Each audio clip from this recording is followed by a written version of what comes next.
1 2 பிரச்சனைகளை நீங்கள் சந்திச்சுட்டு இருக்கீங்க. சில பேர் சொல்லுவாங்க, எனக்கு 7.5 சனி முடிஞ்சிருச்சா சார்?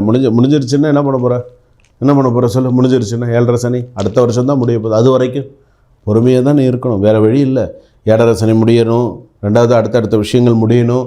மகர ராசிக்கு ஃப்ரீயாக இருக்கிற டைம் எப்போ? ஃப்ரீயாலாம் இல்லை, 6/3/2026 இந்த தேதியை கணக்கு வச்சுக்கோங்க. 6ஆம் தேதி 3ஆம் மாதம் 2026 கணக்கு. அதிலேருந்து தான் நமக்கு நல்லா இருக்கும். அதிலேருந்து தான் நம்ம நினச்சது ஓரளவுக்கு கொஞ்சமாவது சக்ஸஸ் பண்ண முடியும். அதிலேருந்து தான் நம்ம வாழ்க்கை கொஞ்சமாவது நல்லாயிருக்கும். குறைஞ்சபட்சம் இன்னொரு 4 மாதமாவது கஷ்டமாக. செப்டம்பர், அக்டோபர், நவம்பர், டிசம்பர் இந்த ஒரு 4 மாதம் பிரச்சனையாக இருந்தால் கூட அடுத்து இந்த ராசிக்கு சனி பகவான் கண்டிப்பாக நிறைய நல்ல விஷயங்களை கண்டிப்பாக செய்வார். வேலையின் காரணமாக பயணம் அதிகமாக இருக்கும்.